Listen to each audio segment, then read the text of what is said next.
Hey, what's up, y'all? It is Toni. And I'm Johnny. And this is Marriage in Real Life. Hey, we get it right. Okay. So, today. I missed the dance memo. It's all right. Yeah, it's okay. Today, what we talking about? Gang. Gang. Okay, so when you are married, you have to have a gang. You gotta be gang. We could define that a number of different ways, but in the context of this conversation, we're talking about the people that surround you. Voluntarily or involuntarily? Either. Okay. Either. Because it is important to have a solid support system when you're married. That's not to say that you can't have single friends or single people around you, but or other types of friends. Yeah. What's the other? What's single and married? And I don't know how to say it. I don't want to get in trouble. So you can just have other types of friends, you know. I don't. But okay. Yeah, or other types of friends. Yeah. I mean, other's not bad. It's just other. Like, what would that mean though? Like, I don't know. Like black, Native American, white, then other. I mean, I don't know. You figure that. But their race would matter. I'm just giving an example. Okay. You have to have a solid support system of people who view marriage, foundationally the same as you, right? Some people don't value marriage. Other. Okay. Yeah. So, but I thought you said that other. Okay, never mind. Anyway, you have to have people that view marriage the same as you do. Or at least foundationally have the same thought process. Because although it seems simple, everybody doesn't look at marriage the same way or feel like the certain rules. Like there's certain rules that are just non-negotiables in our marriage. Like you can't have no girlfriend. Like, I got a girlfriend. And she is me. Okay, true. I'm saying, but I say, you know what I mean? I can't have no boyfriend. I can't, you know what I'm saying? There's just certain things that, we, to make it clear, we look at marriage from the biblical sense. Yeah, biblical traditional marriage, right? That's not to say that other, you know what I'm saying, that the other, It's like, also not to say that it's boring. No. This is not boring. It's not boring. Oh, bullshit. Like we have a traditional marriage, but it's good to have people around you that encourage you to do, because you're going to hit some hiccups. Absolutely. Your wife or your husband is going to get on your nerves. Mainly your wife. Okay. And so you're going to need somebody to say, don't strangle her. Just, whatever. What are your thought process? What's your thought process? I agree with everything that you're saying. I believe that you have to have people in your life that you can mimic. You want people that inspire you, that inspire the way that you think, inspire you to think even greater, that inspire you to keep your marriage fresh and not boring. Mm-hmm. Because like you said, you're going to get pissed off at each other. There's no way around it. There's no way around it. And the beauty of, in my opinion, of happy marriages is the way that you come back together, after difficult or tumultuous moments, right?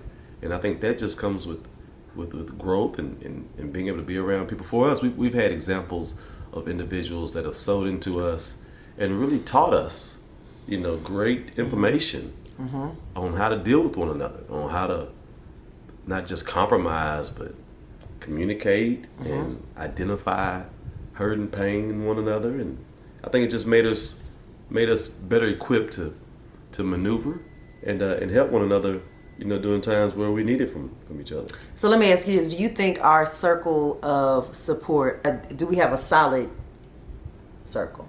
I think it's really solid. What constitutes a solid circle? Consistency. Okay. So we're 17 years married. Mm-hmm. We have a handful of people in our crew that are right there with us. We all right there within a 2 or 3 year span. We are. And the fact that we've all survived, let's start there. All right. Right. We've survived. Mm-hmm. And I think we take that for granted because perfect marriages don't exist. They don't. If you stay long enough with us in our house, you may wonder how are they still married. Like really, But- like not to the extreme, but like really. But maybe, just depending on who they Yeah, are. depending on who they But the are. beautiful part Right. about it, this is ours, and Yeah. we run our shop the way we run it, Right. and it works for us. It does. It does. It And works. back to our friends, they do the same. They do the same. And we've been lucky enough to have enough trust, faith, and transparency with one another where we can talk about it when it feels good and when it don't. When it don't feel good. And so you have to have those people that are safe spaces where you can be like, dude, this is, whatever. And we have that within our circle. We've all had challenges, different ones, you know what I mean? Because life just be lifing sometimes. And there's, like Johnny said, there's no way around it. But our circle is solid. We took a trip with, about 7 couples? To Cabo for Johnny's birthday, and it was also my BFF's birthday. Their birthdays are 2 days apart, and it was the most amazing. It was so fun. It's not it wasn't, we wasn't jumping out of airplanes or anything like that, but it was just such a solid trip. Everybody had the same idea in mind. We just refreshing, we chilling, no pressure. It was just a bomb trip, and I was super grateful to have them in my life, because we all looking around like, Joker, you remember, you know what I'm saying? You remember that one time? You know what I mean? Like, we all have these stories that we can laugh about now and be on the other side of. I think one of the things that is important with having this type of circle, because you can have this type of circle, but if you don't allow the circle to be the circle, then it's kind of pointless. Yeah, it's not like us. like my mom say, if can't nobody pull your coattail and say, hey, say homie, you doing too much, or hey girl, you doing too much. From a game perspective, truth and validation is important also from the angle of accountability. Sometimes you have people that just want to be validated. Like, man, she tripping. I should really go, make me feel good about thinking about getting with this side piece. You know what I'm saying? Like, make me... This is the woman talking, right? The woman's getting the side piece, right? Okay, I mean, whoever, because I will, women have side pieces too. I ain't gonna dog We'll what? Right. It's like, some people just want to feel okay with whatever they're doing is raggedy, versus somebody saying, Doc, quit playing, or girl, get that joke up out your face, and don't, all of those kind of things. So to me, that's where the truth and validation is important. And you have to have somebody that you can trust. You have to have somebody that you're willing to listen to in these situations, because it helps keep you on the straight and narrow, right? And in 2021, there are lots of distractions. Everywhere. There are landmines everywhere. There are landmines everywhere. But you have to have people that will say it like, dude, I know it look real enticing. Great. It looked enticing. But it's fake. Do you have any other perspectives when it comes to the game? Yeah, I just think you want people that's going to protect you. I think you want people that's going to lay on the line for you. Because it's bigger than just mimicking and having phenomenal, marriages to surround yourself with. It's also about, friendship. It is. And loyalty, but not loyalty like by some freaking stupid street code. I mean loyalty, amongst individuals that's gonna make everybody better, right? That's gonna be loyal to your legacy. It's gonna be loyal to truth and honor and respect, all the buzzwords, I had a situation, I won't go into detail, we'll probably go into detail on another episode moving forward, but I had a situation with one of my dearest friends. We were out of town, me and Johnny and her husband, and we were doing some stuff, like some philanthropy work. And we had this situation, me and her were sitting in my hotel room, and I was like, how do I deal with this? Oh my God, it just dawned on me the situation. Where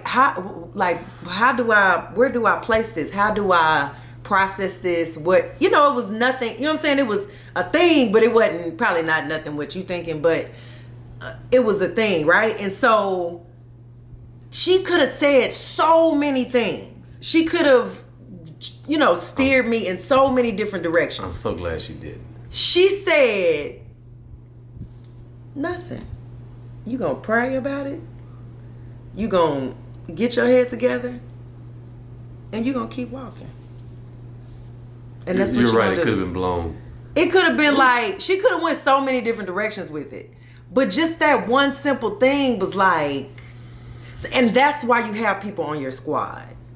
Cause you get some people like, I would be this, and I would take all the money. You know what I'm saying? Just whatever, which, like it wasn't another person. It wasn't anything probably like what you think. Let them think what they want to think. Yeah, but I'm just saying. The beautiful part about it is she's talking right. Because what people will do, people will give you solutions out of their history. Right. They'll give you solutions out of their toolbox. So if you don't have like dope people around you that have really strong, really diverse toolbox, one of my mentors always says it's important to have a collection of experiences in your past, right, on a resume. Because if you've got a collection of experiences, there's not really a whole lot that you can come across that you won't be prepared for or be able to deal with or handle. Yep. And because you had a dope friend in the moment, right, she was able to help you deal with it. She was there because I didn't know. I was like... But she helped you deal with it out of like a reasonable box. Yes, out of a reasonable box. And it gave me peace in the moment. And it's like, oh, okay. You know what? You sure right. Because sometimes you just think irrational. Like, and later on that day, she was kissing all over me anyway. Just happy to see you. I was really just happy to see you. Oh, my God. We're going to tell y'all about this story at some point. Oh, my God. It's too early, too soon. We don't want to jack y'all up. I'm ready. But it's too soon for her. It's too soon. It's been like 5 years. Yeah, it has. Anyway, find you a squad. Yeah. Find you people that are of sound mind, that have the same values you do, that bring the best out of you, that want the best for you and your spouse, that is not like a misery loves company type setup. Find you somebody that can sew into you, that gives you good information, that cheers you on, that gives you solutions, and all of those things, because really that's a big part of, having a successful marriage. Longevity. Anybody can be married for 5 years. But can you be married for 50? Can you be married for 50? Matter of fact, have you been around folks that make you want to be married for 50? Be married for 50. I want to be that model with my boo. I seen a meme the other day that said, it was an old man and an old woman that said they've been married for 50 years. She been fed up for at least 30 years. But I'm just saying, I hope y'all enjoy this video. We will see y'all soon. Bye-bye. Bye.